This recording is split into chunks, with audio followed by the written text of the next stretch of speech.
पिंकू बंदर जंगल से निकलकर सड़क किनारे ट्रक पर से गिरने वाले केले, आम, सेब लपक लपक कर खा रहा होता है।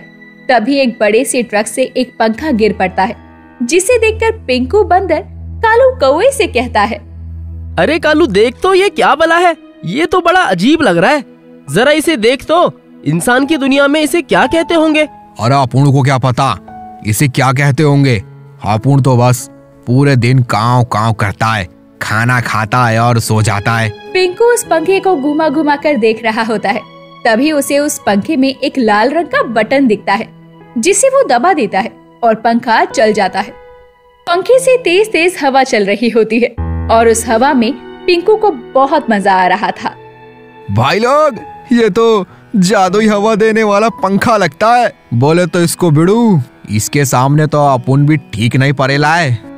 ये पंखा मैंने उठाया है, तो ये पंखा अब मेरा हुआ। और कालू, तू जंगल में जाकर ये खबर सब तक पहुंचा दे।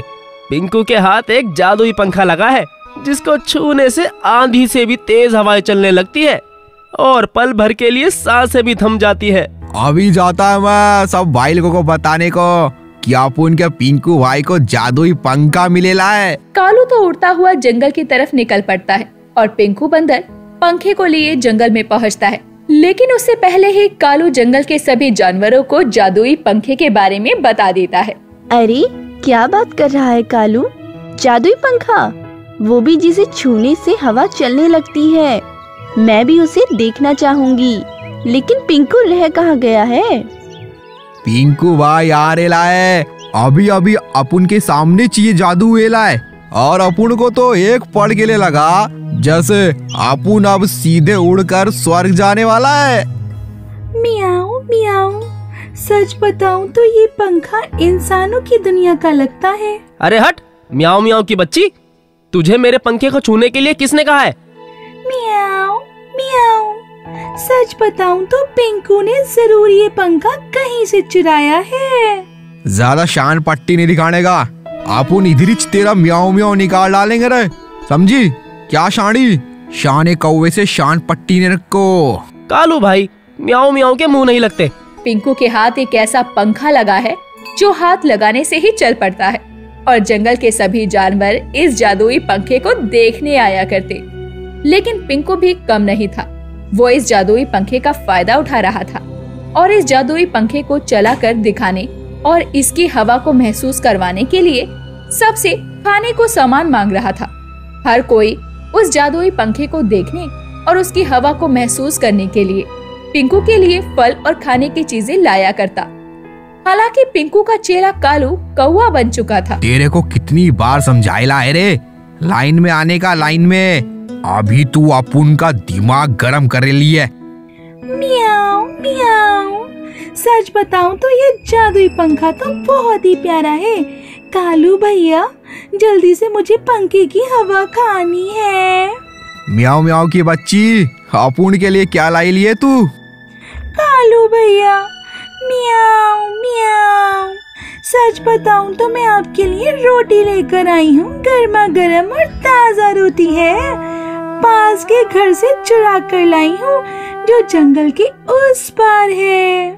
जिंदगी में पहली बार सही काम करे लिए तू। क्या बात है, क्या बात है। सबको लाइन में ले कालू, और सबसे बराबर खाना लेते रहना, और जो खाली हाथ आया है उसे लौटा दे। एकदम कड़क खाने की बीच भाईचारा रखो। पिंकू अब धीरे धीरे आलसी होता जा रहा था। इतना ही नहीं, पिंकू का वजन भी काफी बढ़ गया था, क्योंकि वो बैठा बैठा खाना मंगवा कर खाने जो लगा था और जादुई पंखे की हवा के लिए वो लोगों से अच्छा खासा खाना पीना जो वसूल कर रहा था।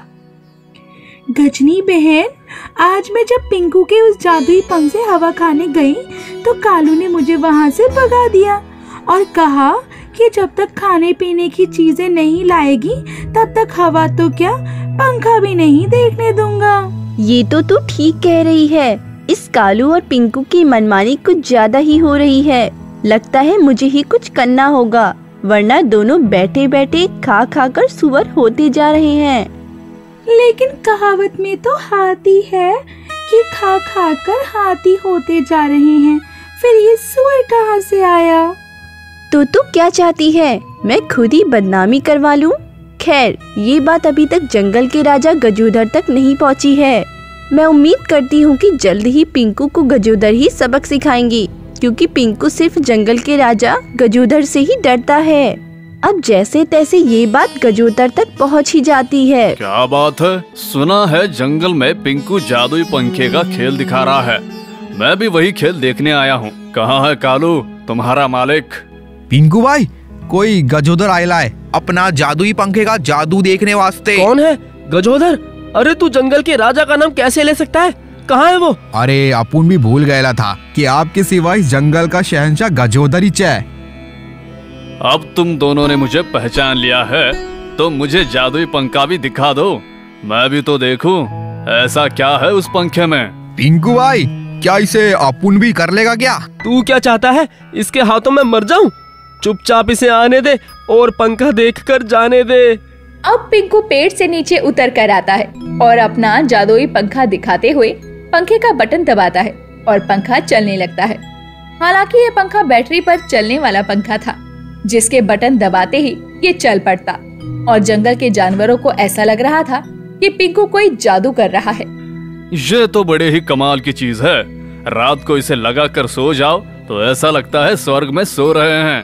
अब तो ये मुझे चाहिए ही चाहिए। अपुन के होते हुए अपुन के मालिक का सामना अपुन भी देखता है। कैसे तू लेकर जाता है रे? जंगल का राजा होने के नाते अपुन भी तेरे को पंजा मारकर इस जादुई पंखे को लेकर जाता है। समझा क्या शाणे कौवे? पिंकू भाई का चेला है अपुन। दिखने में बहुत शॉर्ट है रे, ले कारनामे बहुत ही बड़े बड़े किए ले अपुन ने। मालिक, आप ये पंखा ले जाओ, जान बची तो दूसरा दिखा लूंगा, लेकिन अभी आप इसे ले जाओ। और कालू, तू क्या आप उनका चेला झमेला कर रहा है? जान प्यारी है या नहीं? पिंकू तक तो पंखा ठीक था, लेकिन जब जंगल के राजा गजोदर के पास वो जादुई पंखा पहुंचता है तो गजोदर पिंकू से भी ज्यादा मनमानी करने लगता है। उसने तो जादुई पंखे का खेल दिखाने के लिए जानवरों को अपना शिकार बनाना शुरू कर दिया था। गजनी बहन, मैं माफी मांगता हूँ। मेरी वजह से जंगल के जानवरों की जान जा रही है, वो भी उस जादुई पंखे की वजह से। जो भी वो जादुई पंखा देखने जाता है, गजोदर उन्हें ही मारकर खा रहा है। मैंने तो पहले ही कहा था, ये पंखा एक ना एक दिन बड़ी मुसीबत खड़ी करेगा। और लो, मुसीबत आ भी गई। अब बताओ मैं क्या करूं? मियाऊ मियाऊ, सच बताऊं तो आप ही कुछ कर सकती हैं गजनी बहन। अपुन भी बहुत शर्मिंदा है। अपुन को भी समझना चाहिए था। पिंकू तो है ही चितकम दिमाग का। अब तुम लोग ही बताओ मैं क्या करूं? शेर यानी जंगल के राजा इस गजोधर से लड़ पाना किसी के वश में नहीं है। वह महाबली ताकतवर है। आप कहती हैं तो अपुन उस गजोधर का ध्यान भटकाता है। इतने में उस पंखे को जाकर नदी में डालाओ, सारा झमेला ही खत्म। हाँ, ना रहेगा बांस और ना बजेगी बांसुरी। सारी मुसीबत की जड़ यही पंखा है। अपुन तो गजोधर का ध्यान भटकाने के लिए रेडी चे। बाकी का काम तुम लोग देख लेना।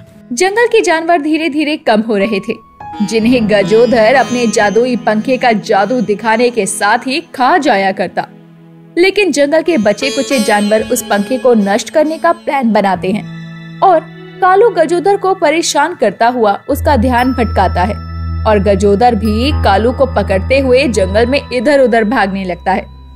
तभी गजनी गजोदर की गुफा में पहुंचती है और अपने भारी भरकम पैरों से उस जादुई पंखे को कुचल देती है। मियाऊ मियाऊ, सच बताऊं तो इसका अंत तो होना ही था। जो होता है अच्छे के लिए होता है। मुझे भी इस बात का बहुत दुख है कि मैं इस पंखे के चक्कर में अपने दोस्तों, अपने जंगल के जानवरों से अलग हो चुका था और मेरी वजह से कई जानवरों की जान भी गई। मुझे माफ कर देना मेरे प्यारे दोस्तों। जहाँ एक तरफ गजोधर अभी भी कालू का पीछा कर रहा होता है, वहीं दूसरी तरफ जादुई पंखे का अंत हो चुका था। और जब गजोधर अपनी गुफा में वापस लौट कर आता है तो वो उस जादुई पंखे को चूर चूर देखकर समझ जाता है कि ये जंगल के जानवरों का ही किया धरा है। लेकिन वो कर भी क्या सकता था? अब वो बस हाथ मलता रह जाता है। एक गांव में चंदू नाम का एक गरीब लकड़हारा अपनी पत्नी मंजू और 8 साल के बेटे गोलू के साथ रहा करता था। चंदू के पास एक पुरानी कुल्हाड़ी थी जिससे वो जंगल से लकड़ियां काट कर लाता और एक होटल वाले को बेच दिया करता। लकड़ियां बेचकर जो भी 50-60 रुपए उसे मिलते, उन्हीं से उसके परिवार का गुजारा चलता। लेकिन मंजू चंदू की इस थोड़ी सी कमाई से बहुत दुखी थी। वो हमेशा उससे कहा करती, मैंने कितनी बार तुम्हें समझाया है, तुम्हारी इस थोड़ी सी कमाई से घर का गुजारा नहीं चलता। अगर ऐसे ही रो पीट कर जीवन चलता रहा तो हमारा गोलू स्कूल भी नहीं जा पाएगा। तुम ये लकड़ियां काटना छोड़कर कुछ और काम क्यों नहीं कर लेते? अरे भाग्यवान, लकड़हारे का बेटा हूँ तो लकड़ियां ही तो काटूंगा, फर्नीचर तो बना नहीं दूंगा। तू शनि देव भगवान पर भरोसा रख, वो एक दिन हमारी इस दुर्दशा को दूर कर देंगे। चंदू शनिदेव का भक्त था। वो हर शनिवार को शनिदेव के मंदिर जरूर जाया करता और शनिदेव को काले तिल और तेल चढ़ाकर उनसे प्रार्थना किया करता। हे शनि महाराज, आप तो अपने भक्तों की दुर्दशा एक क्षण में बदल देते हैं। मैं आपकी इतनी सेवा करता हूँ, आप मुझ गरीब की दुर्दशा भी बदल दो ना। ऐसे ही चंदू का जीवन तंगी से गुजर रहा था। एक दिन की बात है, चंदू जंगल से लकड़ियां काट कर लाता है और होटल वाले को बेचने आता है। लो भाई जी, ये लकड़ियां ले लो और मुझे इनके पैसे दे दो। अरे भैया, अब मुझे तेरी लकड़ियों की कोई जरूरत नहीं है चंदू। मैंने अपने होटल में गैस चूल्हा लाकर लगा दिया है। अब तू मेरे पास लकड़ियां लेकर मत आना। चंदू लकड़ियों का गट्ठर लेकर एक ढाबे वाले के पास जाता है। ओ ढाबे वाले भैया, मेरी लकड़ियां एकदम सूखी हैं, खरीदोगे क्या? अरे भैया, लकड़ियों का तो मेरे पास पहले ही काफी ढेर लगा हुआ है, और लकड़ी खरीद कर मुझे क्या करना है? जाओ भाई जाओ, कहीं और जाकर बेचो। चंदू थक हार कर लकड़ियों का गट्ठर वापस अपने घर ले जाता है तो मंजू कहती है, अरे ये क्या, तुम लकड़ियां घर क्यों ले आए? जाओ इन्हें बेच कर आओ और जो पैसे मिले उनसे आटा और दाल लेते आना। मैं होटल वाले के पास लकड़ियां लेकर गया था, पर उसने गैस चूल्हा जलाना शुरू कर दिया है। हाँ, वो मुझसे कभी लकड़ियां नहीं लेगा। हे भगवान, अगर ये लकड़ियां नहीं बिकेंगी तो हमारा गुजारा कैसे होगा? आज तो हम तीनों को भूखे ही सोना पड़ेगा। अरे तुझे अपने खाने की पड़ी है, मुझे तो अपने शनिदेव जी की चिंता सता रही है। मैं बिना पैसों के तेल और काले तिल शनिदेव को कैसे अर्पण करूंगा? चंदू की बात सुनकर मंजू गुस्से से बोलती है, सुनो जी, तुम इस शनिदेव की पूजा करनी छोड़ क्यों नहीं देते? तुम्हें पता है ना, शनि की ठैया जिस पर चढ़ जाती है वो बर्बाद हो जाता है। तुम्हें पूजा ही करनी है तो किसी और भगवान की पूजा कर लो ना। देखो मंजू, मेरे आराध्य देव के बारे में ऐसा मत बोलो। मैं किसी भी हालत में अपने शनि देव की सेवा करना नहीं छोड़ूंगा। तुम देख लेना, शनि महाराज ही एक दिन हमारे वारे न्यारे कर देंगे। ये कहकर चंदू अपनी कुल्हाड़ी उठाता है और घर से बाहर चला जाता है। चंदू एक परचून की दुकान पर आता है और दुकानदार से कहता है, दुकानदार भैया, क्या तुम मेरी कुल्हाड़ी गिरवी रखकर मुझे थोड़ा तेल और काले तिल और थोड़ा सा आटा तेल दे सकते हो? मैं 2-4 दिनों में तुम्हारे पैसे देकर अपनी कुल्हाड़ी वापस ले जाऊंगा। ना ना भैया, मैं ऐसी खोटी दुकानदारी करता तो नहीं हूँ, पर मैं तुम्हारी हालत को जानता हूँ, इसलिए मैं तुम्हारी कुल्हाड़ी गिरवी रखकर सामान दे रहा हूँ, लेकिन मेरे पैसे जल्दी ही पहुँचा देना। हाँ, मैं 2-4 दिनों में ही पैसे दे जाऊंगा। दुकानदार से सामान लेकर चंदू सीधा शनि के मंदिर में पहुंचता है और शनिदेव को तेल और काले तिल चढ़ाकर उनसे प्रार्थना करता है। हे महाप्रभु शनिदेव महाराज, मैं कई सालों से निरंतर आपकी सेवा कर रहा हूं। मैं कोई भी शनिवार आपके चरणों में दीपक जलाना नहीं भूलता। हे मेरे प्रभु, आखिर आप कब मेरे ऊपर अपनी कृपा करेंगे? मैं अपनी गरीबी से तंग आके आऊं। मेरा परिवार भूखे रहकर जीवन बिता रहा है। मुझ पर दया करो प्रभु, मुझ पर दया करो। तभी वहां पर शनि देव प्रकट हो जाते हैं और चंदू से कहते हैं, पुत्र चंदू, मैं तुम्हारी भक्ति से अति प्रसन्न हूं। मैं तुम्हें तुम्हारी भक्ति का फल अवश्य दूंगा। ये लो, ये जादुई कुल्हाड़ी है। ये मैं तुम्हें इसलिए प्रदान कर रहा हूं क्योंकि तुमने मेरी पूजा की सामग्री खरीदने के लिए अपनी एकमात्र कुल्हाड़ी गिरवी रख दी है। पुत्र, ये जादुई कुल्हाड़ी किसी भी लकड़ी को काटकर पल भर में उसका वैसा आकार बना देगी जैसा तुम चाहोगे। इस कुल्हाड़ी के रहते अब तुम दरिद्र नहीं रहोगे, सदैव सुखी रहोगे। हे मेरे प्रभु, आज मुझे आपके दर्शन हुए और मुझे मेरी भक्ति का फल भी मिल गया।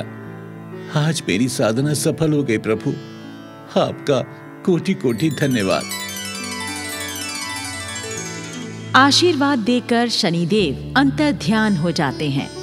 चंदू अपना राशन का सामान और कुल्हाड़ी लेकर अपने घर वापस लौट आता है और मंजू को सारी घटना विस्तार से सुनाता है। तो मंजू कहती है, हाँ, देखो जी, अगर आप सच बोल रहे हो और ये सचमुच ही जादुई कुल्हाड़ी है तो आओ इसका परीक्षण कर लेते हैं। दोनों पति पत्नी लकड़ी के गट्ठर के पास आते हैं। चंदू एक लकड़ी को अपने सामने रखकर कहता है, ए जादुई कुल्हाड़ी, इस लकड़ी की कुर्सी बना दे। फिर चंदू कुल्हाड़ी का एक बार लकड़ी पर करता है और लकड़ी एक कुर्सी में बदल जाती है। कुल्हाड़ी का ये चमत्कार देख दोनों पति पत्नी आश्चर्यचकित रह जाते हैं। फिर चंदू बाकी लकड़ियों को भी कुल्हाड़ी के जादुई वार से फर्नीचर में बदल देता है। मंजू खुश होकर कहती है, हाँ, अरे वाह, सुनो जी, ये कुल्हाड़ी तो सचमुच कमाल की है। इसने तो अपने जादू से सारी लकड़ियों को फर्नीचर में बदल दिया। अब तो हम फर्नीचर का कारोबार भी शुरू कर सकते हैं। अब हमारे भी अच्छे दिन आ जाएंगे। अरे ये सब तो मेरे प्रभु शनिदेव महाराज की कृपा है। शनिदेव जी ने हम पर अपनी कृपा करके हमारे सारे दुख दूर कर दिए हैं। आज से मैं भी सच्चे मन से शनिदेव जी की भक्ति किया करूंगी। उसके बाद चंदू और मंजू मिलकर फर्नीचर का कारोबार शुरू कर देते हैं। चंदू जंगल जाकर जादुई कुल्हाड़ी से सूखी लकड़ियां काट कर ले आता और जादुई कुल्हाड़ी के जादू से लकड़ियों का फर्नीचर बना देता और बाजार से कम दामों पर फर्नीचर बेच डालता। इस तरह चंदू का कारोबार खूब बढ़िया चल निकला था। एक ही साल में चंदू काफी पैसे वाला हो गया था। अब उसका जीवन सुखी हो चुका था। चंदू का बेटा गोलू भी अब स्कूल में पढ़ने लगा था। उसने अपनी कमाई से एक धर्मशाला भी बनवा दी थी जिसमें गरीब और असहाय लोगों के ठहरने और खाने पीने की उचित व्यवस्था थी। चंदू और मंजू अब दोनों मिलकर हर शनिवार को शनिदेव की पूजा करते और उनके चरणों में तेल और काले तिल का चढ़ावा चढ़ाते हैं। भगवान में अटूट विश्वास और सच्ची भक्ति के फल स्वरूप ही चमत्कार होना संभव है। दिखावे और लोभ की भक्ति से कुछ भी प्राप्त नहीं होता। किसी गांव में रमेश अपनी पत्नी सोनाली के साथ एक छोटे से घर में रहता था। रमेश बेहद गरीब था। सारा दिन जंगल में जाता, वहां से लकड़ियां काट कर लेकर आता और उन्हें गांव में बेच देता। लकड़ियों को बेचने से जो पैसे मिलते उन्हीं से वो अपना गुजर बसर करता। इन दिनों सोनाली गर्भवती थी। कुछ ही दिनों में रमेश और सोनाली के जीवन में एक नया नन्हा सा मेहमान आने वाला था। रमेश और सोनाली अपने आने वाले बच्चे को लेकर बहुत खुश थे। एक दिन सवेरे सवेरे रमेश अपनी पत्नी सोनाली से कहने लगा, सोनाली, अब ना मैं जंगल नहीं जाऊंगा, क्योंकि कुछ ही दिनों में हमारे यहाँ नया मेहमान आने वाला है ना। मुझे हर समय तुम्हारे पास रहकर तुम्हारा ख्याल रखना होगा। क्या पता हॉस्पिटल जाने की जरूरत कब आन पड़े। जी, आप चिंता क्यों करते हो? आप मेरी वजह से अपना काम तो बंद ना करो। वैसे भी पड़ोस वाली सरिता बहन है ना मेरे साथ, वो तो आपके जाने के बाद सारा दिन मेरे पास ही आकर बैठती हैं। तो सरिता बहन के होते हुए आपको चिंता करने की कोई आवश्यकता नहीं है। हाँ सोनाली, वो तो तुम ठीक कहती हो। सरिता बहन ने हमारी बहुत सहायता की है। वो इस संसार में बेचारी अकेली है। काश उनका पति भी आज उनके साथ होता तो वो भी अपने जीवन में काफी खुश होती। जी, आपने सही कहा, पर क्या कर सकते हैं, सब भाग्य का ही खेल है। तभी पड़ोस वाली सरिता सोनाली के घर आई।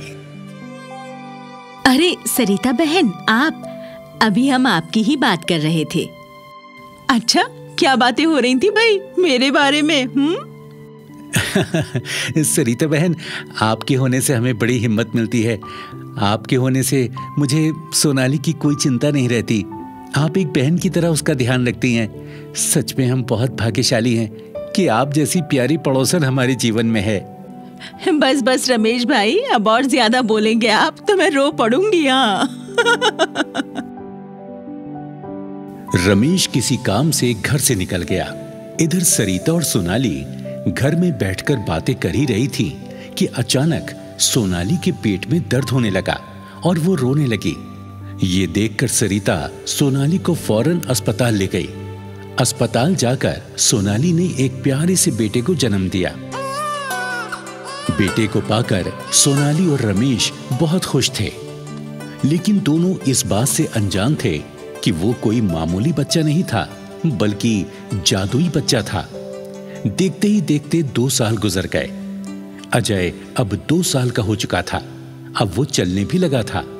एक दिन सोनाली और सरिता घर में बैठे अजय के साथ खेल रहे थे और रमेश अपने काम से जंगल गया हुआ था। अरे सरिता बहन, मुझे बाजार से सब्जी लानी है। क्या आप अजय के पास घर पे बैठ सकती हो? मैं तुरंत ही जाकर आती हूँ। वो क्या है ना, बच्चा छोटा है। अगर इसे मैं बाजार ले गई तो धूल मिट्टी की वजह से इसकी तबीयत खराब हो सकती है ना। अरे इसमें क्या सोनाली बहन, आप जाइए आराम से, मैं यहीं अजय के पास हूँ। सच में सरिता बहन मेरा कितना ख्याल रखती हैं।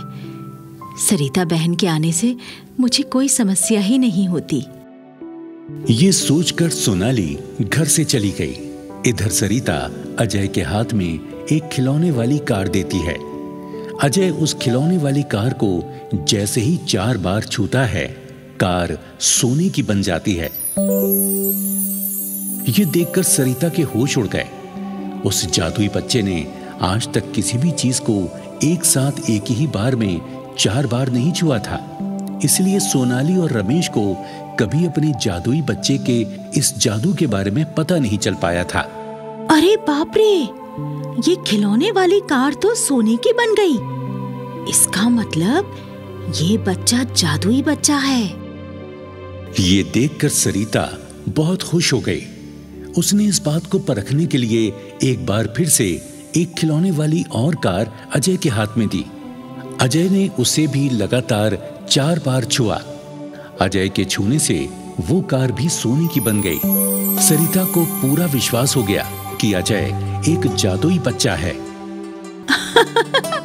अरे अरे, ये तो सच में जादुई बच्चा है। सोनाली बहन ये जानकर बहुत खुश हो जाएगी।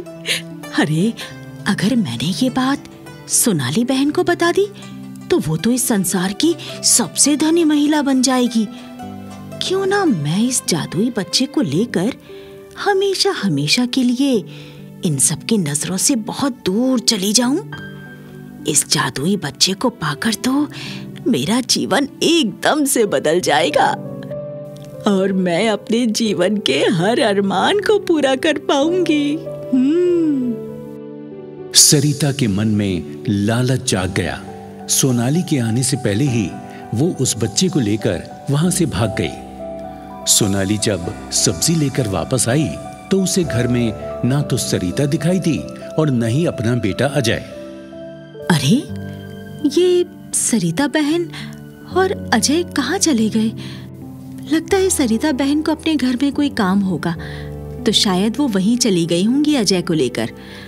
कोई बात नहीं, मैं फटाफट भोजन बना लेती हूँ और इनके आने का भी समय हो चुका है। तब तक सरिता बहन भी अजय को लेकर आ जाएंगी। सोनाली को ये गुमान था कि सरिता अजय को लेकर अपने घर गई है।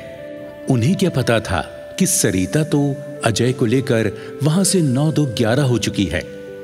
थोड़े समय के बाद रमेश घर आया तो अजय के बारे में सोनाली से पूछा। सोनाली ने रमेश को पूरी बात विस्तार से बताई। उसके बाद दोनों पति पत्नी सरिता के घर गए, लेकिन वहां ना तो सरिता थी और ना ही अजय। ये देखकर सोनाली और रमेश परेशान हो गए। दोनों ही सरिता को ढूंढने के लिए गांव से निकल पड़े। दोपहर से शाम हो गई, पर ना तो सरिता का पता चला और ना ही अजय का। गांव वाले भी अजय और सरिता को तलाश करने लगे, लेकिन सरिता का कोई पता नहीं चला। सोनाली को यह पश्चाताप होता है कि वो अजय को सरिता के पास छोड़कर चली क्यों गई। तभी सोनाली की नजर अजय की उन दोनों कारों पर पड़ी जिसे अजय ने अपने जादू से सोने का बना दिया था। ये देखकर सोनाली हक्का बक्का रह गई। ये दोनों कारें तो अजय की हैं, पर ये सोने की कैसे बन गई? ये तो खिलौने वाली कार थी।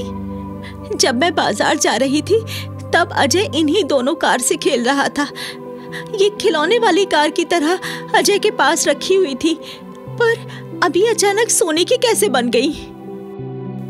तो इसका मतलब कि हमारा बच्चा अजय जादुई बच्चा है और उसके छूने से कोई भी चीज सोने की बन सकती है। यही देखकर, यानी उस बच्चे के जादू को देखकर उस सरिता के मन में लालच जाग गया होगा और वो अजय को लेकर यहाँ से 9-11 हो गई। पर एक दिन सरिता अजय के साथ सोनाली के घर आई। सोनाली और रमेश ने जब अपने बच्चे अजय को देखा तो वो दौड़कर सरिता के पास गए और अजय को अपने गले से लगा लिया। सरिता, तुम हमारे बच्चे को कहाँ ले गई थी? हमने तुम पर इतना विश्वास किया और तुमने हमारे साथ विश्वासघात किया। मुझे क्षमा कर देना रमेश भाई। मैंने जब ये देखा कि ये अजय एक जादुई बच्चा है तो मेरे मन में लालच जाग चुका था और मैं भावनाओं में बह गई और मैं इस अजय को अपने साथ लेकर चली गई थी। पर मेरे इस गुनाह की सजा मुझे तब मिली जब मेरे दोनों पैर अपने आप काम करना बंद हो गए। मैंने बड़े से बड़े डॉक्टर को दिखाया, पर किसी डॉक्टर के पास मेरा वो इलाज नहीं था। तभी एक दिन इस जादुई बच्चे ने मेरे दोनों पैर पर बड़े प्यार से अपने दोनों हाथ फेरे। उसके हाथ फेरते ही मेरे दोनों पैर ठीक हो गए। ये बच्चा उस समय बहुत मुस्कुरा रहा था। मैंने जब अपने आप को ठीक होते देखा तो मैं बहुत खुश हो गई। मैं अपने पैरों पर चलने लगी थी, पर जब मैंने इस बच्चे की मुस्कान देखी तो मुझे सोनाली बहन की याद आ गई कि हो ना हो मैंने एक बच्चे को उसकी माँ से अलग करके अच्छा नहीं किया। इस संसार में सबसे बड़ी दौलत औलाद होती है, पैसा नहीं। बस यही देखकर मुझे अपनी गलती का एहसास हो गया। मुझे माफ कर दीजिए, मैं आपकी गुनहगार हूँ। मेरा बच्चा, मेरा बच्चा, मेरा बच्चा, मुझे मेरा बच्चा मिल गया। अब मुझे किसी से कोई गिला शिकवा नहीं है। मेरा बच्चा अजय, अजय मेरा लाल। रमेश और सोनाली ने बच्चे को फिर से पाकर सरिता को क्षमा कर दिया और सरिता उस गांव से हमेशा हमेशा के लिए चली गई। उस जादुई बच्चे को पाकर सोनाली और रमेश का जीवन फिर से खुशियों से